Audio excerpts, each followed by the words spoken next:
जो लास्ट तक की वीडियोस में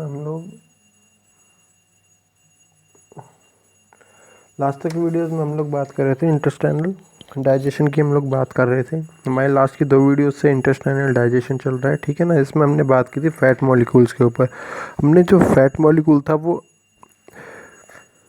अनडिजॉल्व्ड कंडीशन में था, डिजॉल्व नहीं किया जा सकता। उसको हमने डिजॉल्व करने के लिए प्रोसेस पढ़ा। प्रोसेस के लिए हमने पढ़ा था बाइल जूस को, ठीक है ना, बाइल साल्ट्स को। इसमें लेसिथिन पाया जाता है। लेसिथिन क्या होता है? एक ऐसा मॉलिक्यूल होता है जिसमें 2 प्रकार के क्या पाए जाते हैं? पार्ट पाए जाते हैं। पहला पार्ट होता है नॉन पोलर पार्ट, वो क्या हो सकता है? फैट मॉलिक्यूल्स के साथ जुड़ सकता है। वो क्या होता है? फैट मॉलिक्यूल के साथ जुड़ सकता है। दूसरा होता है पोलर पार्ट। दूसरा क्या होता है? Polar part. ये फैट मॉलिक्यूल के साथ डिसॉल्व नहीं हो सकता, ओनली वाटर मॉलिक्यूल के साथ डिसॉल्व होगा। अब ये क्या करेगा? ये जो फैट मॉलिक्यूल्स था, इसके साथ जो लेसिथिन था ये जुड़ेगा अगर, और इसका भी नॉन पोलर जो पार्ट है, इसका भी नॉन पोलर जो पार्ट है ये आके जुड़ेगा, और इसको फैट मॉलिक्यूल्स को छोटे छोटे डिसॉल्व होने के लिए, छोटे छोटे डिसॉल्व हो सकने वाले मॉलिक्यूल्स में क्या कर देगा? ब्रेक कर देगा। इस प्रोसेस को बोलते हैं हम लोग इमल्सिफिकेशन। और जो फैट मॉलिक्यूल्स हमारे पास बनते हैं स्मॉल अमाउंट के, स्मॉल डायमीटर के, इन मॉलिक्यूल्स को हम लोग बोलते हैं इमल्सिफाइड फैट मॉलिक्यूल्स। ओके, यहाँ तक कि हमने बात कर ली थी।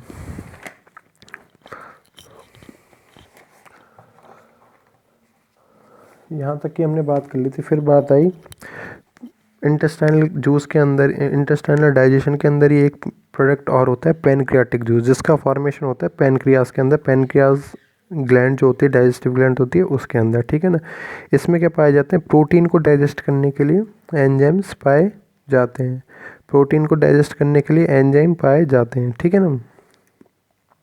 कोई भी एंजाइम होता है उसको पहले एक्टिव फॉर्म में लाना पड़ता है हमें। कोई भी एंजाइम होता है उसे क्या करना पड़ता है? हमें एक्टिव फॉर्म में लाना पड़ता है। अब ये सारे के सारे मोस्टली जो एंजाइम होते हैं, मोस्टली जो एंजाइम्स होते हैं ये क्या होते हैं? इनएक्टिव फॉर्म में पाए जाते हैं। तो इनको एक्टिव फॉर्म में जो चेंज करा जाएगा पहले तो, और फिर क्या किया जाएगा? इनको आगे यूज़ किया जाएगा, ठीक है ना। तो पहले हम एंजाइम देखें, ये लिख सकते हैं हम लोग पैनक्रियाटिक जूस।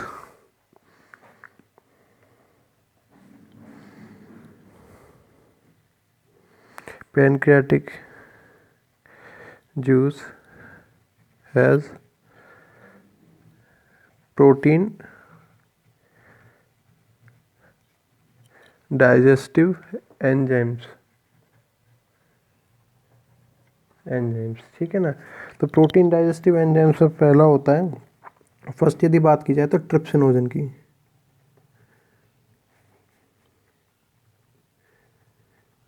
ट्रिप्सिनोजन ये क्या है? इनएक्टिव फॉर्म में है। इसको हमको क्या करना है? एक्टिव फॉर्म के अंदर लाना है। तो एक्टिव फॉर्म के अंदर लाने पे क्या बनता है हमारे पास? ट्रिप्सिन एंजाइम का फॉर्मेशन होता है। ये क्या है? इसकी एक्टिव फॉर्म। ये क्या है? इसकी एक्टिव फॉर्म है। इसको एक्टिव फॉर्म में चेंज करने के लिए एक एंजाइम होता है एंट्रोकाइनेज। इसको एक्टिव फॉर्म में चेंज करने के लिए क्या होता है? एक एंजाइम होता है एंट्रोकाइनेज, इसकी ज़रूरत पड़ती है। फिर होता है एक एंजाइम काइमोट्रिप्सिन कार्बोक्सी पेप्टाइडेज, ठीक है ना। या कह सकते हैं प्रो इलास्टेज। प्रो वर्जन क्या होता है? हमेशा पहले का वर्जन होता है। तो इससे क्या बन जाएगा? एक एक्टिवेट जो फॉर्म टाइप का, एक्टिवेट टाइप का क्या बन जाएगा? एंजाइम का फॉर्मेशन हो जाएगा, जो कि क्या हो जाएगा? Chymotrypsin carboxy peptidase elastase. Pro elastase से किस में चेंज हो जाएगा? इलास्टेज में चेंज हो जाएगा।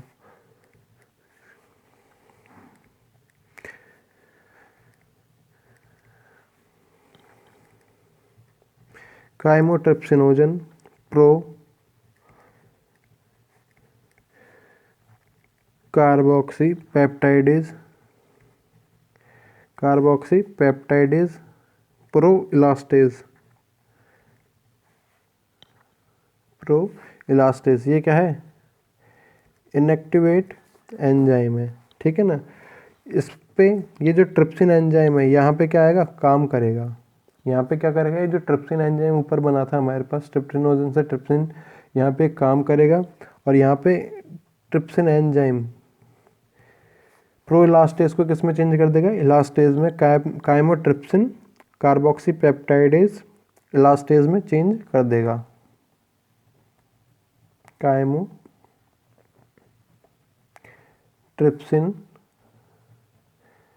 Carboxy peptidase elastase. ये जो प्रो वर्जन थे एंजाइम के, ये जो प्रो वर्जन थे किस में चेंज हो जाएंगे, मैच्योर टाइप के क्या हो जाएंगे, एंजाइम्स में चेंज हो जाएंगे। तो ये क्या है, 3 अलग अलग एंजाइम है जिस पे काम कर रहा है ट्रिप्सिन। पहला था काइमोट्रिप्सिनोजन को काइमोट्रिप्सिन में चेंज कर दिया, काइमोट्रिप्सिनोजन को ट्रिप्सिन ने किस में चेंज कर दिया, काइमोट्रिप्सिन में। प्रो कार्बोक्सी पेप्टाइडेज को किस में चेंज कर दिया, कार्बोक्सी पेप्टाइडेज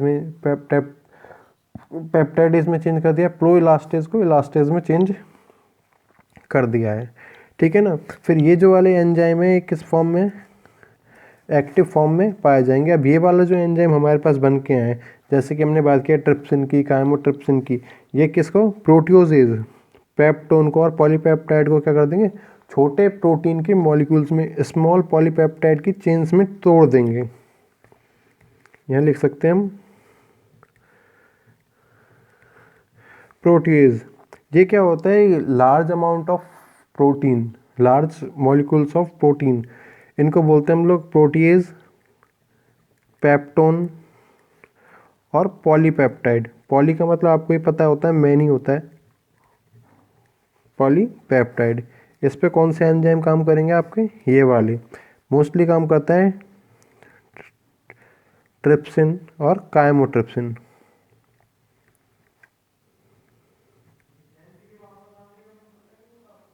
काइमोट्रिप्सिन, ये काइमोट्रिप्सिन की हम लोग बात कर रहे हैं, ठीक है ना। तो ये किस में चेंज कर देगा इन मॉलिक्यूल्स को, स्मॉल पॉलीपेप्टाइड में, स्मॉल पॉलीपेप्टाइड में, ट्राईपेप्टाइड्स में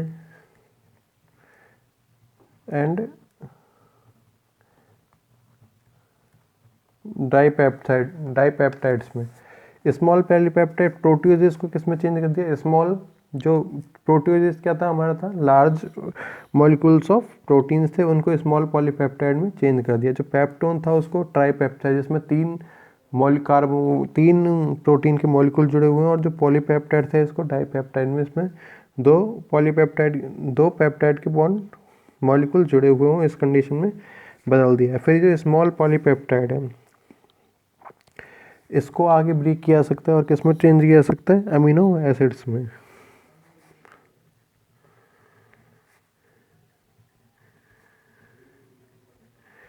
स्मॉल पॉलीपेप्टाइड, ठीक है ना, इनको किस में चेंज किया जा सकता है, अमीनो एसिड्स में, जो कि क्या होते हैं, जिनकी सहायता से प्रोटीन का फॉर्मेशन होता है। अमीनो एसिड्स की सहायता से क्या होता है, प्रोटीन का फॉर्मेशन होता है। दूसरा बना सकते हैं हम लोग डाई पेप्टाइड, और इस पे कौन काम कर रहा था यहाँ पे, कार्बोक्सी पेप्टाइडेज, जो कि यहाँ पे एंजाइम था, कार्बोक्सी पेप्टाइडेज, ठीक है ना, कार्बोक्सी पेप्टाइडेज एंजाइम आपने पढ़ा हुआ है पहले ही चैप्टर। हमेशा सफिक्स के रूप में इज वर्ड लगाते हैं, कार्बोक्सी पेप्टाइडेज ASE, इलास्टेज, ठीक है, एंटेरोकाइनेज, ठीक है ना। तो ये क्या होते हैं, प्रोटीएज। तो इस प्रकार के एंजाइम ब्रेक करने का काम कर रहे हैं, ठीक है ना। और ये जो बात की जाए इलास्टिक की, ये जो प्रो इलास्टेज को चेंज करा था किसमें, इलास्टेज नामक एंजाइम में चेंज किया था, जो कि क्या होता है, फूड के अंदर फाइबर्स पाए जाते हैं, फूड के अंदर क्या पाए जाएंगे, फाइबर्स पाए जाते हैं, उसको इलास्टेज एंजाइम डाइजेस्ट करने का काम करता है। इलास्टिसिटी आपको पता है, किसी भी चीज़ के किसी भी चीज़ में फ्लेक्सिबिलिटी पाई जाती है, खींचने का जो गुण होता है, लचीलापन होता है, फ्लेक्सिबिलिटी, ठीक है ना, इसके कारण होता है, इलास्टिन प्रोटीन के कारण होता है। रबड़ होता है, इसको आसानी से खींचा जा सकता है, खींचने का कारण होता है, उसमें इलास्टिन प्रोटीन पाया जाता है। तो इलास्टिन जो प्रोटीन होता है एक फाइबर होता है, फाइब्रस प्रोटीन होता है, इसको ब्रेक किया जा सकता है किसकी हेल्प से, इलास्टेज एंजाइम की हेल्प से। Okay, elastin fibres present in food elastin fibers present in food are digested by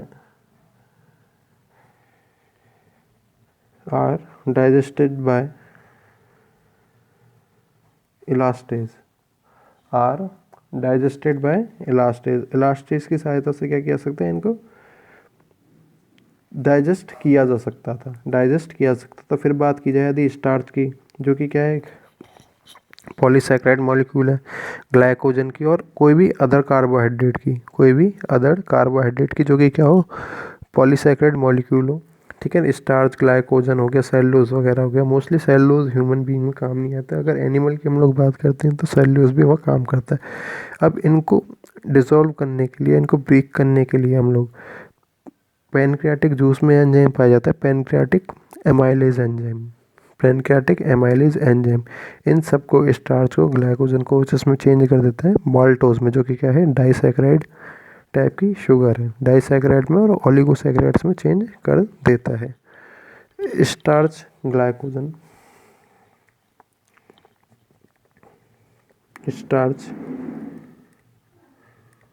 glycogen and other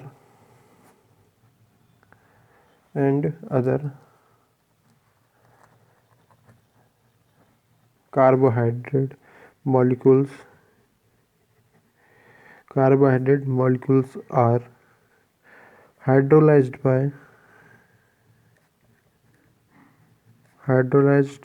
by pancreatic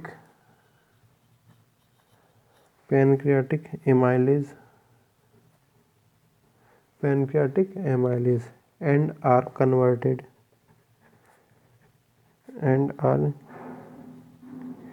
converted into maltose and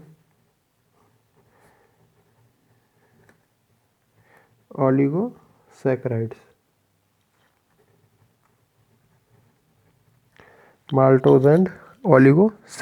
ठीक है ना, किसमें, पैनक्रियाटिक एमाइलेज ने। एक बार और समझा देता हूँ मैं क्या कह रहा था।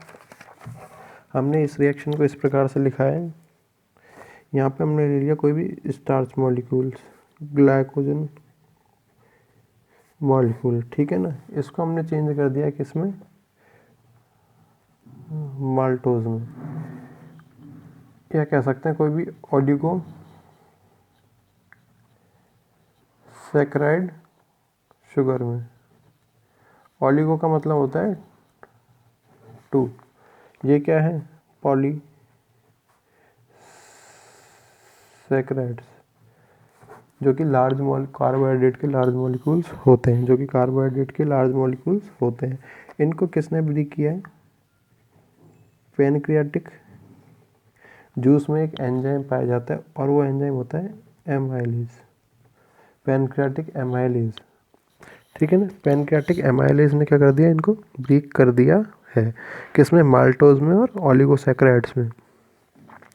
इसी प्रकार से जो पैनक्रियाटिक जूस था, हमने बाइल जूस की पहले बात की, उसने किस पे काम किया था, लेसिथिन के साथ मिलकर फैट मॉलिक्यूल्स पे काम किया था,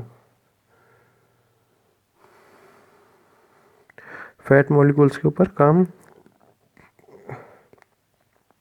काम किया था। ठीक है ना, इसी प्रकार से जो पैनक्रियाटिक जूस होता है, इसमें भी क्या होता है, लाइपेज एंजाइम पाया जाता है, जो कि क्या करता है, जो इमल्सिफाइड फूड का, हमारे पास इमल्सिफाइड फैट का जो लास्ट वीडियो में हमने बात की थी, ये इमल्सिफाइड फैट के जो मॉलिक्यूल्स आए थे, इन पे काम कर सकता है। ठीक है ना, कौन सा एंजाइम, लाइपेज एंजाइम। और इसको किस में चेंज कर देता है, जो फैट के जो सब्सटेंस होते हैं, फैटी एसिड्स क्या होते हैं, फैट को फॉर्मेशन करते हैं, तो फैट को यदि ब्रेक किया जाएगा तो वो किस में चेंज हो जाएगा, फैटी एसिड में तोड़ देता है, कौन, लाइपेज एंजाइम। ठीक है ना, pancreatic juice has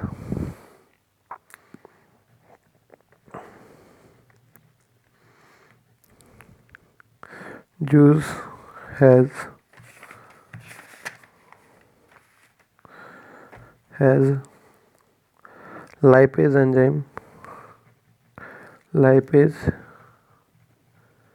enzyme which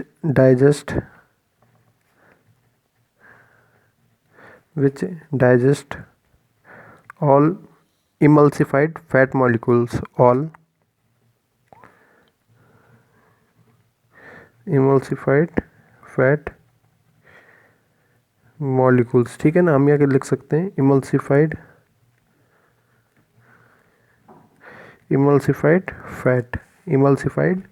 fat, ठीक है ना। ये क्या था, हमारे पास पहले बन के आया था जब हमने इस पे लेसिथिन का काम किया था, लेसिथिन को यूज़ किया था। तो इस पे हम लोग किस लाइपेज एंजाइम का वर्क करा सकते हैं और इसको किस में तोड़ सकते हैं हम लोग, फैटी एसिड्स में। किस में तोड़ सकते हैं, फैटी एसिड में। अब फैटी एसिड्स को आगे ज़्यादा ब्रेक नहीं किया जा सकता, आगे ब्रेक नहीं किया जा सकता है। इसी प्रकार से राइबो न्यूक्लियस एंजाइम पाया जाता है और डीऑक्सीराइबोज न्यूक्लियस पाया जाता है, जो कि क्या करता है, डीएनए को और आरएनए को ब्रेक करने का काम करता है। Ribo nucleus and deoxy ribo nucleus enzyme digest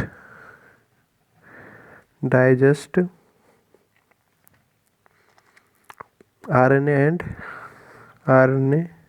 and DNA. हमने बोला है जो आरएनए होता है ये किस चीज़ से मिलके बना हुआ हो, जैसे कि हम लोग बात करते हैं नाइट्रोजनी क्षारक की बात करते हैं, नाइट्रोजनस बेस पेयर्स की बात करते हैं हम लोग, और हम लोग फॉस्फोरिक एसिड की हम लोग बात करते हैं और पेंटोस शुगर की बात करते हैं। इनमें क्या कर दिया जाता है, इन दोनों एंजाइम्स की सहायता से राइबो न्यूक्लियस और डीऑक्सीराइबोज न्यूक्लियस